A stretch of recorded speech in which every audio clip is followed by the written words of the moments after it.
आओ ये हमारा खेत है, तो दैट वे हर चीज उस टाइम समझ नहीं आता था, अब समझ में आया कि प्रैक्टिकल वही सच है, बिकॉज आप अकेले हैं, अकेले जाना है, मतलब कोई भी नहीं रहता है, you come alone, you have to go alone, कोई नहीं। ये अंगूठी भी मैंने देखा है बनारस के घाट पे, लोग एक डेड बॉडी के शरीर से घी लगा के अंगूठी भी निकाल ली, तो अंगूठी कुछ नहीं ले जाने देते। 10-12,000 रुपीज़ का खर्चा होता है, तो 10-12 हज़ार रुपये कमाना है बस। उसमें लकड़ी अच्छी आती है, बढ़िया घी आता है, अच्छा सा कॉटन का कफन आता है, और अच्छी लकड़ी और ज़्यादा हो तो अच्छा घी ज़्यादा हो, तो आराम से आप एकदम चढ़ करके निकलते हो। Are you scared? नो, अरे ये तो सत्य है। आप इस वक्त हम दोनों मृत्यु लोक में बैठे हैं, ये स्वर्ग नहीं। यहाँ आना है, किराएदार हैं, वी ऑल टेनेंट्स। बट कभी ऐसा नहीं लगता जाने से पहले ये 4-5 चीजें तो करनी है? ये सब कुछ तय है, वो कोई जैसे बिटिया की शादी करनी, हो my daughter's wedding is pending, वो देख लेता, लेकिन it's not there in your hand. One thing I realized कि there is nothing in your hand, in your hand is that कि रोज वर्कआउट करो, तोंद आने मत दो, डबल चिन आने, फिट रहो, कड़क करो, लेग स्ट्रांग रखो, लेग्स ज़्यादा मारो ताकि भाग सको। बुढ़ापे में आदमी पैर कमज़ोर में जल्दी मरता है, इसको कड़क रख के बस तैयार रहो, और सोल्जर की तरह कभी भी कॉल किसी प्रकार का आएगा। बट यू सेड कि मैं पापा को प्रूव करने की कोशिश कर रहा था, है ना, बहुत टाइम तक। कब पॉइंट आया जब आपको लगा कि अब मैंने प्रूव कर दिया यार, अब मैं बड़ा हो गया? नहीं, पापा को आप कभी प्रूव नहीं कर सकते। मैं उनके चाहता था बस वो मुझे नालायक ना बोले, मैं बस चाहता था कि वो मुझे हक कर लें, और एंड में फिर मैं उनसे खुद चिपकने लगा था। जब वो ओल्ड होते गए तो मैं उनसे खुद छाती पे, क्योंकि वह उनके पास अब मुझे वो डर कम हो गया था। अब उनके जो स्ट्रांग हाथ थे थोड़े कमज़ोर हो गए थे, तो मुझे उनसे डर नहीं लगता। फिर मैं उनको फिर मैं उनके कंधे पे, शोल्डर पे हाथ रखने लगा, और दैट वाज माय हाई, कि मैंने जब उनके शोल्डर पे हाथ रखा, दैट वाज अ फीलिंग। और वो बच्चे बन गए, वो छोटे बन गए, बिकॉज व्हेन यू एज, आप वापस से अपनी बाल अवस्था में जाते हैं। पापा बाल अवस्था में जा रहे थे और मैं पापा के रूप में आ रहा था। तो मैं उस जर्नी को महसूस करता था। I used to just hug him and I used to feel so good, so relaxed. Hold his hand. कभी मैं पूछता था कि आप मुझे मारते क्यों थे? क्या तो अरे बोले मुझे लगल कि तुम कुछ गलत करोगे। अरे बोले मैंने गलत किया नहीं था। बोला मेरा मुंह ऐसे पकड़ के स्मेल क्यों लेते थे? मुझे लगता तुम अरे मैं बोला I just 13-14. How could you think? उस टाइम पे इतना कल्चर नहीं था। बड़ी सा नहीं, अगर करते तो ही हैड एवरीथिंग, होता तो उसके लिए मार पड़ती थी। नालायक हो जाते तो पहले से मार देते थे कि नालायक होगा नहीं। सो या that way beautiful, it was beautiful. उनका क्या रिएक्शन होता था जब फर्स्ट टाइम आपने उनको हक किया? या मैं उनको स्टेज अवार्ड्स, जब भोजपुरी के अवार्ड्स या कहीं बेस्ट एक्टर मुझे हर साल मिलता था, वो रोते थे। वो स्टार्ट हुआ तो रोने लगते थे, मुझे ऐसे देखते थे, बोलते थे, फिर मुझे ढूंढते थे, मेरी माँ को बोलता है। मैं रोज शूटिंग पे रहता था, बिकॉज इतनी फिल्में कर, where is he, I want to see him, I want to meet him, उसकी आवाज़ सुना दो, उससे बात करनी है। And that is beautiful. यार you know there's a saying, I believe in it, जब फर्स्ट टाइम पापा अपने बच्चों को कुछ देते हैं ना, तो पापा और बेटे साथ में हंसते हैं। जब बच्चा पहली बार पापा को कुछ देता है ना, तो पापा और बेटे दोनों साथ में रोते हैं। एंड इट्स सो ट्रू, क्योंकि मेरी लाइफ में फर्स्ट टाइम मुझे ऐसा लगा, क्योंकि मैं अब बड़ा बेटा बन गया हूँ घर में, बस वेरी लिटिल, कि एक बार पापा ने मुझसे बस बोला कि तू खर्चा कर दे यहाँ पे, वेरी रिसेंटली। कभी नहीं करने देते वो, हमेशा ऐसे हैं कि कितना भी हो, कुछ भी हो, वो खुद के लिए ना कुछ खरीदेंगे ना कुछ करेंगे, और हमेशा हमारी टेक केयर करेंगे। एंड फर्स्ट टाइम उनको लगा कि चलो बेटा बड़ा हो गया है, कमा रहा है, कुछ कर रहा है, या शायद वो अपना मतलब पैसे भूल गए होंगे, कुछ भी हो, उन्होंने बोल दिया। एंड हमारा कभी पैसे अलग नहीं थे, कुछ भी नहीं, हमेशा सब साथ में ही रहा है।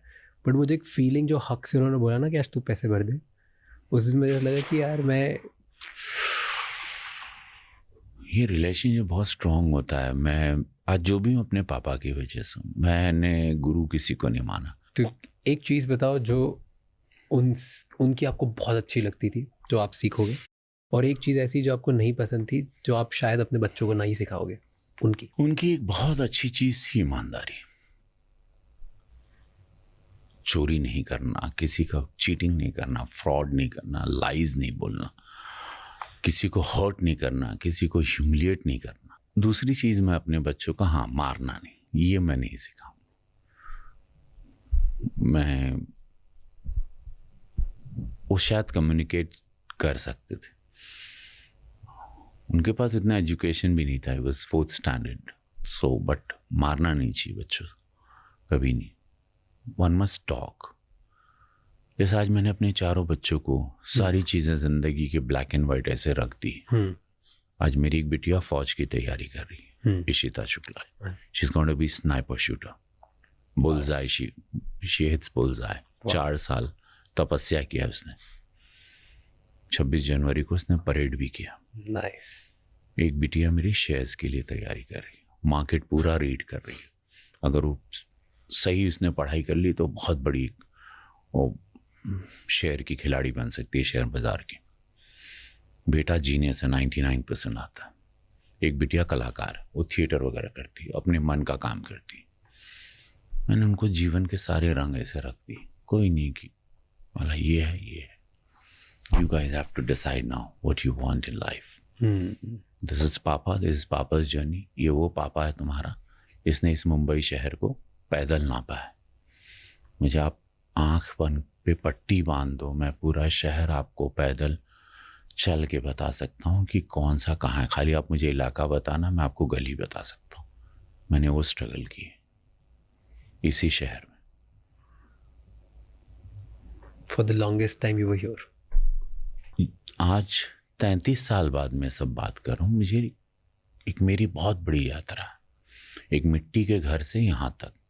स्ट्रगल के टाइम पे क्या सीखता है आदमी, जो आपने इतनी स्ट्रगल करी, आप बता रहे हो? मेरा स्ट्रगल बहुत आनंदित रहा। क्या? एक तो चिंता नहीं थी कि एक्सपेंसिव की कार या पेट्रोल भरना है, तो ये 2 पैर बहुत मस्त थे, या बस थी सरकारी। मेरे स्ट्रगल की कोई मेरे पास दुख भरी कहानी नहीं। ह्यूमिलिएशन है जो अनगिनत हुए हैं, तो मुझे अब इतने हो चुके हैं कि याद वही रवि किशन जी, और वही काम आया मेरे।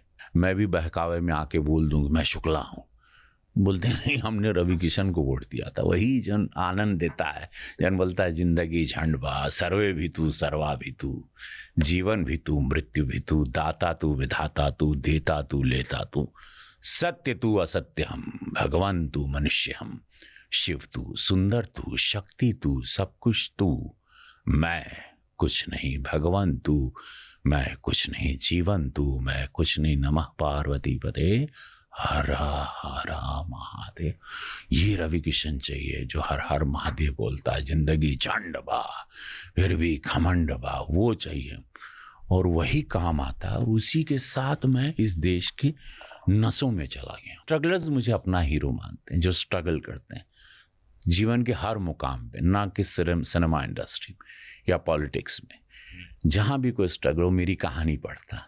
क्यों ऐसे बोला? Because I represent them.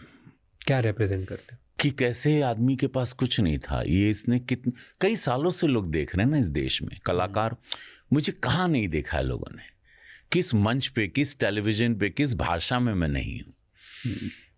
कलाकार बहुत पॉपुलर होता है, तो मैं तो कई सालों से आनंद दे। 750 फिल्म बहुत होती है हर नॉर्थ साउथ बॉलीवुड, कहीं नहीं। आप जहां जाओगे मुझे पाओगे, ये महादेव की कृपा है। जहां जाओगे मैं वहां दिखाई दूंगा या मेरी आवाज सुनाई देगी। बट ऐसा पागलपन क्यों था कि मैं इतना काम करूंगा? बिकॉज मेरे पास हर भाषा में करूंगा। मैं बहुत गरीबी देखा हूं, तो मैं इतनी गरीबी देखा था कि मुझे कोफ्त हो गई थी कि 12 लोग एक ही खिचड़ी में थोड़े चावल में पानी भर के पूरा परिवार खाए।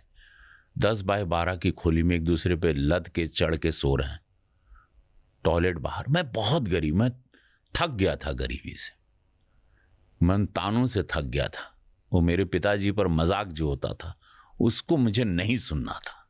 तो जहाँ से आप आते हो वहाँ का सत्य है, आपने बोला casteism. Do you think Ravi Kishan अगर किसी और कास्ट का होता तो आज रवि किशन होता? रवि किशन किसी भी कास्ट का होता तो रवि किशन होता, क्योंकि शिव की कृपा मुझ पर आ गई और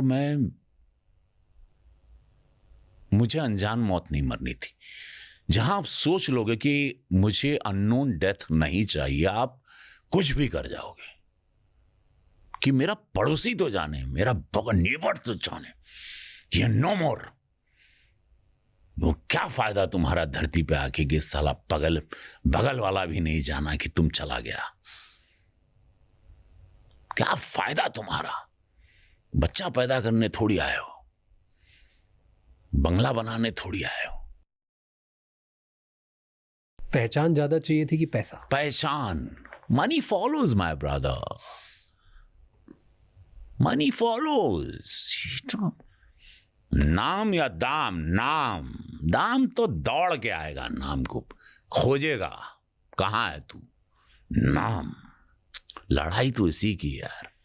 सबसे ज्यादा ईश्वर खुश होता है, याद रखना बात। अब जितना नाम करोगे वो खुश होगा कि मेरी क्रिएशन कुछ कर रही है। ब्रेन दिया, सोच दी, थॉट दिया, आइज दी, डेप्थ दिया, गट दिया। गट, यू नो गट का क्या मतलब? गट इज योर ब्रेन। ये ब्रेन नहीं, अब उसको पहला ब्रेन बोलने लगे। जो खाते कहते ना, what you eat is what you are. आप गट से सोचते हो, यहां ब्रेन है, अब इसका इस्तेमाल नहीं होता। अब इसको पहला ब्रेन, पहले इसको सेकंड ब्रेन बोलते थे। I have a gut feeling, I have a why gut feeling. तो पता चला ये ब्रेन तो नीचे भी है, मैं खा रहा हूं ये सोच रहा है। खेल तो यहां से चल रहा है। में कभी नहीं पढ़ना। पत्नी को विश्वास है, गर्व से देख रही तुमको, बच्चों को गर्व से देख रहे हो, तुम अपने आप को मिरर में शेव करते हुए गर्व से देख रहे हो, ब्रश करते हो। That's it. Thank you for doing this. बहुत मजा आया। मजा है? बहुत मजा आया। Thank God you so bless much. you. May you rise and internationally और बम फोड़ो।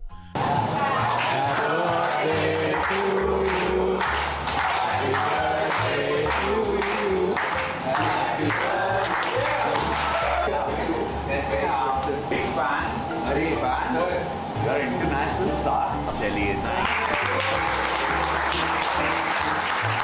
हाँ, ये हिप्नोटिक कमरा बना के अब मैं समझा राज शमानी एकदम साइलेंस करके पूरा माहौल बना के। नहीं। थैंक यू सो मच ये एपिसोड एंड तक देखने के लिए। अब आपको 3 चीज़ें करनी है। सबसे पहले इस चैनल को सब्सक्राइब कर लो, क्योंकि जितना आप सब्सक्राइब करोगे उतने ही बेहतर और वैल्यूएबल गेस्ट हम ला पाएंगे आपके लिए। नंबर 2, मुझे कमेंट्स में बताओ इस एपिसोड में आपको क्या अच्छा लगा और क्या गंदा लगा, ताकि हम वो मिस्टेक्स रिपीट ना कर पाए।